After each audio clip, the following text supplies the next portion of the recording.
Hi everybody, I hope everyone's doing well. This video I will be sharing with you guys my favorite products for the month of September. So if you guys are interested, do stick around.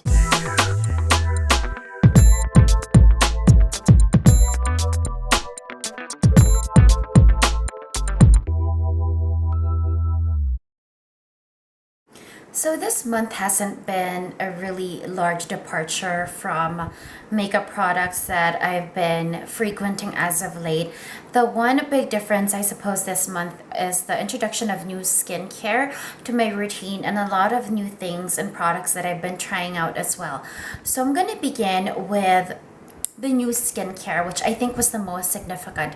So first and foremost, a large part of the beginning of the month, or the large part of the month actually, I was testing out Aurelia probiotic skincare, and I was sent two samples. One was their cellular night repair oil, which looks like so. So this is obviously not the actual packaging itself, but this was a sample that was given to me, and the miracle cleanser, which looks like so.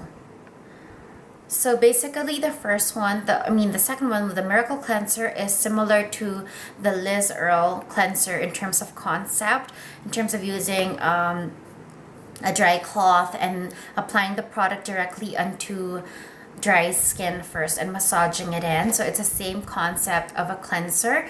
And the Cellular Night Repair Oil is an intensive oil treatment. And I will be doing a full review on both, but definitely it is not only because I needed to try it out, was I reaching out for it more. It really did make a big difference, and I was actually really impressed with the way the product worked. Another product that I frequented this month was something that I did get to try in the beginning of September as well, and that's the reformulated advanced night repair from Estee Lauder. I have only with me right now the sample size, but essentially the bottle of the packaging looks the same as the original one.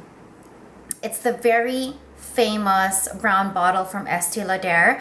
I've had a couple of these in the original version, but this is certainly something that I enjoyed as well, and I did a full review on this serum in my website, which I will link down below as well. But certainly this month was a big month in terms of new skincare in my regimen and trying new things out. And with Aurelia probiotic and the reformulated ANR, I am definitely very impressed. Another product from Estee Lauder that I tried and I got to use quite a bit this month is the Idealist Cooling Eye Illuminator, which looks like so. Now this product is similar, if you are familiar with the Garnier Roll-On, a lot of the Roll-On Eye products, this is very similar to that, but this does not have a metallic roller ball. This is how it looks. The product itself is actually a bright kind of product, but it has a very cooling effect and it has a very brightening effect under the eye as well. There are multiple ways that you can use this. As a makeup artist, I was also taught that I could mix this or use it as a primer for my eyeshadows and dab my brush on some Idealist product and use it as a base, and it will just intensify the eyeshadow. But on a normal basis, just using this under the eye right after I put a serum or cleanse my skin in the morning just ultimately cools my under eye and just gives it a very brightened and lifted effect.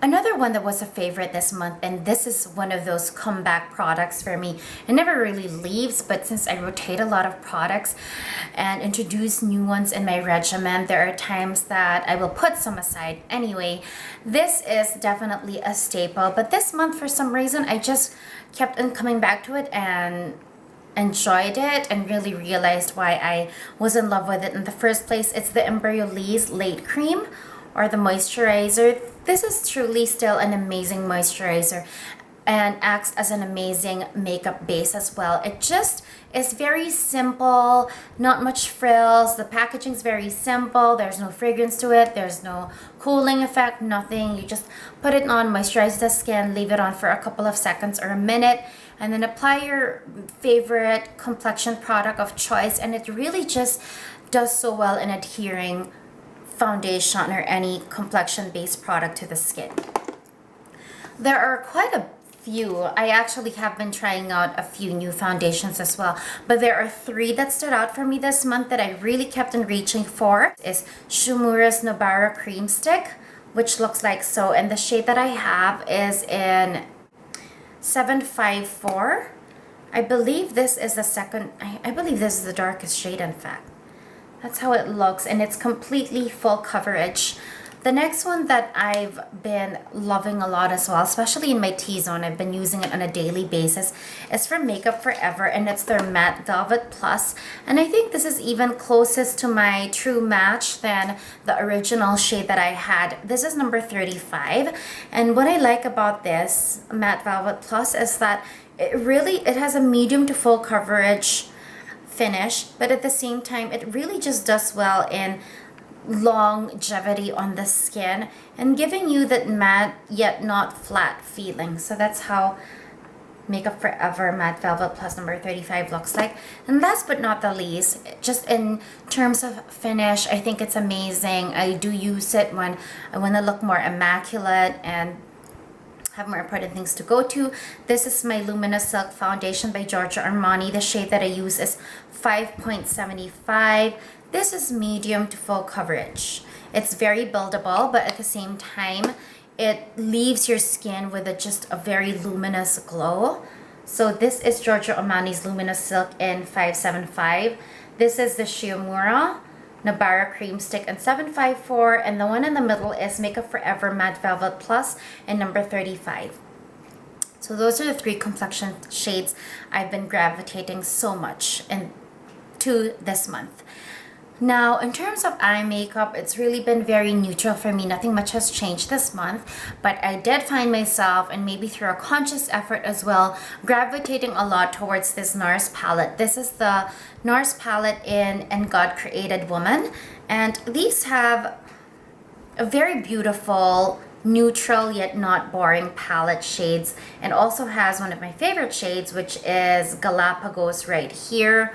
I use this almost on a daily basis. This is Galapagos. Depending on the brush you use, you can shear it out and just does a beautiful deep contour, or you can also use it to emphasize the corners of your eyes. But all the other shades are very beautiful. This one right here is a beautiful shimmer glow just for your lid. If you just want to brighten it up during the day, if you don't want anything else, you can just put that in the center of your lid and put some eyeliner, and it just works amazing. So, and God Created Woman palette was definitely a favorite.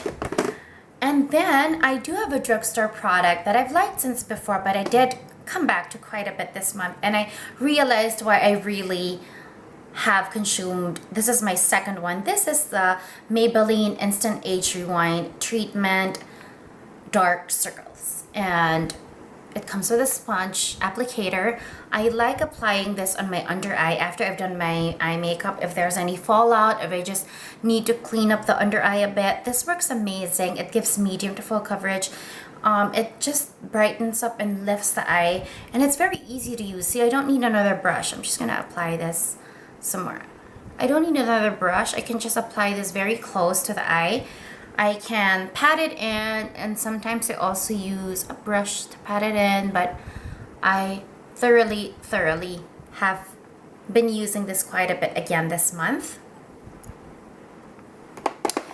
Now for tools, I don't really have a favorite tool every month, but this month I did have a coming back, falling in love again with a staple or a holy grail product that I've neglected for quite a while, and that is the Beauty Blender sponge. There's 2 now that I've been rotating, and because I've used them on a daily basis now, they look quite dirty, but believe me, I clean this every day. So it just really does get that way. It doesn't go back to its very beautiful pristine pink look, but no matter how much you clean it with a cleanser, because you use it especially on a daily basis, it kind of retains the color of the product. But amazing. I've fallen in love with this once again, been using it quite frequently.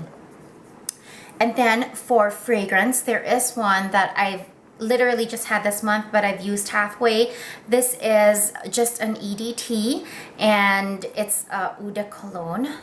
Well, probably not even a EDT. This is, I cannot pronounce this, so I am just going to show you guys. It's a ginger tonic cologne. This is how it looks, and that is the brand. I hope you guys can see that, but it's very refreshing, especially here. It's still very humid, and for some reason, after the shower, I just like spraying this on more than any of my Guerlain or Prada or my Chanel perfumes, which I usually gravitate to because I do gravitate towards strong scents, but for some reason this month this just did it for me, and it was very cooling and refreshing.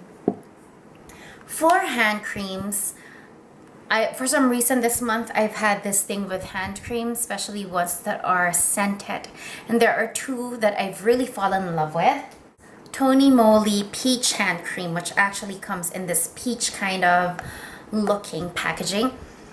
It is amazing. I haven't smelled anything this authentic of a peach than the fruit itself. It is nourishing. It's not very thick in consistency, so I think in humid weather this works out pretty well. Another one that I really like and I've liked since I've had it, the Laura Mercier Amber Vanilla Body Cream. This is the travel size version. I think it also comes in the jar version, but I actually like this more than the pistachio and their other best-selling scents. It is so potent in smell that it can almost pass as a perfume, and it just is heavenly. At night, when I use this hand cream before going to bed, it just gives such a soothing aroma. It feels like I'm sleeping in a Ritz-Carlton spa. Two complexion products that I've liked this month or I've favored a lot. In terms of blushes, definitely on a daily basis, the lip blush Creme de Chanel, and this is an Inspiration number 64, which is a cool tone pink. I know the Presage is supposed to be another amazing one, which I actually have, but since I've been falling in love with this cool tone pink, it has such a brightening effect on a daily use and with my bronzers, and I have it on right now. It still is a perennial favorite. It definitely is worth every penny that I spent for this cream blush. I don't use any specific brush. I just use my fingers. I just tap it on my cheeks a bit. Absolutely amazing. You don't need to layer it with anything else, although I still do, but honestly the finish it gives, you just have to set it a bit and you're done. My Guerlain Meteorites, and this one so this is the packaging if you guys haven't seen this. This is Teint Rose 01, and it does have just a very heavenly soft finish to it, where it just blends everything that you've done in your face into this harmonious kind of look where it looks softened and polished and perfected without looking caked on. Two nail polishes that I've thoroughly enjoyed this month. It's either I go very nude or I go very noir or dark. And so these are the two shades. They're not flat or matte shades. One is the one I currently have on, and this is, so I have a drugstore and high-end one. This one is Rimmel's Pro Finish in Gold Silk 260, which looks like so. And it's the one I have on my nails right now. I usually put a base on, and sometimes it's a Sally Hansen beige nude, and then I put this on top just so that it's not that flat. Another thing why I like this polish so much is that it just looks very clean without looking flat, and I don't have to worry about it chipping, and actually it hasn't chipped at all, which is very amazing. It just looks very clean and very polished, and it's very low maintenance. But the more dramatic and very gorgeous on my skin one is Malice 637 from Chanel. It looks more of a burgundy shimmery red on the bottle and on this lighting, but on my skin it just looks like a very beautiful black / burgundy wine kind of shade that's just very flattering for my skin tone. So I guess that's about it. Those are my favorites for the month of September. I hope you guys found that interesting and informative. I'll put the list in the information box down below. Thank you for watching, and I hope you guys have a great day or a great evening.